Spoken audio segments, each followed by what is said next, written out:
Hey everybody, Ed Casper here again. We're out in the shop today. We're going to talk about some service, diagnostics, tips and tricks, some things that I've learned. Hit the like and subscribe button on our channel. We'll be doing stuff all through the year. But never mind that, let's get down to business. So, being a precision dealer for about 10 years now, you learned quite a lot of stuff. And remember back when we had Air Force and Roflo and a Gen 1 seed sense, and we had spacing and singulation, and we knew our downforce and our good ride, and we had lift bags and down, I mean, it was like planting on the moon. We never had any idea that we would have that much data. And that technology was awesome when it worked. And when it didn't work, it was frustrating. But 8 times out of 10, and this is no lie, I'd tell folks to power down the monitor, unscrew the power, disconnect power from the back of the monitor so it's completely disconnected from juice. Walk away, go get a soda, go get a water, call someone on the phone, 10 minutes, come back, plug it back in, power it up, hit it, let it reboot, and it usually go back to work. And then you had the problem, and I understand where you're like, well, I don't want to update my software, everything's working, don't screw it up. I get that, totally get that.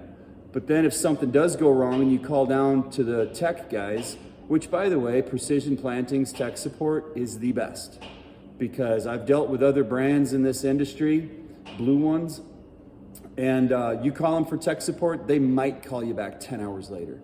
Precision, they're awesome with getting on the horn with me and helping solve problems, but something would come up and the first thing they would ask is, okay, what version software are you on? Like 2 years ago. Well, we got to start there.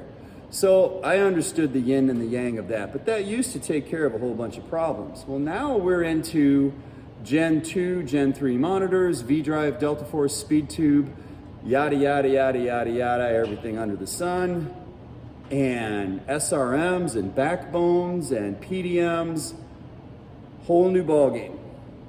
I have spent many, many, many days crawling around 24-row planters trying to find the daisy chain break, because it says it's over here, and when we replace this, and this, now it says it's over here. We go over there and we disconnect this and we isolate that, and round and round and round we go. So here's a few things I've learned. Number one, you can go to Precision's site, or you can go to CasperPlanterParts.com and find the dealer service manual. It's a real good learning tree of, question A, yes, no, yes, no. Okay, we go over here, yes. Okay, now what about this? Yes, no. Follow that around. It's a great resource for what you've got on your planter to try to pinpoint what's going on. And if that doesn't have it, the main site has your pinouts that says which pins are going to have your juice. So we want to make sure we're getting enough power, whether you're getting power from an alternator or whether you're getting power from the tractor. We need to make sure we've got 12 volts or 14 or whatever it is it calls for, wherever we're supposed to have it. That's a great place to start. The other place to start is your ground on your tractor and or planter. This winter, we're doing oil changes and stuff here today. Pop that ground off, clean it up, wire brush it, make sure you got really good contact, put her back on, tighten her down. I mean, I've seen all kinds of crazy stuff. But if you've got the power out there and you don't have the ground, you got communication troubles. Okay, the next thing is, depending how deep you want to get, but this is what solved a lot of problems for me.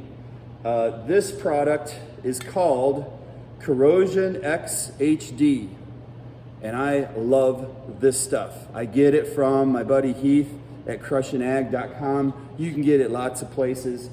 This is an awesome, awesome, awesome cleaner. Kills rust and corrosion, and boy, they're not kidding. This stuff gets right to the nitty gritty. So when you're looking at and you're like, well, Ed, it's Deutsch connections. They're pretty clean. Not necessarily. Okay, so then I come in with Brake Clean, and you want the non-chlorine version, any kind of brake clean, but just the no chlorine part. I think this is, but hell, I don't know.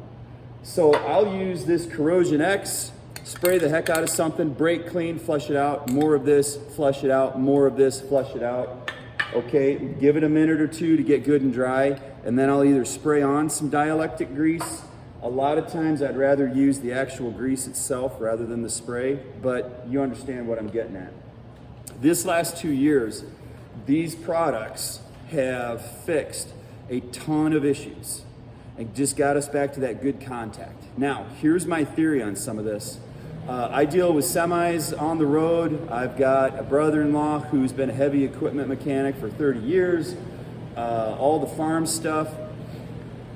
My semis are 2013s. The guys at the repair shop say, don't think you can buy a 2018 or a 2020 semi and your problems are solved. We have trucks come in here with wiring harness issues and we can't find the problem. My theory is that a lot of these harnesses that the engineers thought was going to be built with virgin copper, virgin aluminum, virgin whatever, they're being built with recycled materials. Well, that's great. I got no problem against recycling, except when you don't know the purity of what we're building these harnesses with, and these harnesses are getting stretched in ways maybe they weren't supposed to be getting stretched, or the engineers didn't think that was going to happen. And then the purity of the metal maybe isn't as good as the original design. And now you got problems. And then, like I say, it says the daisy chain's over here. 12 hours later, you find the daisy chain break over there.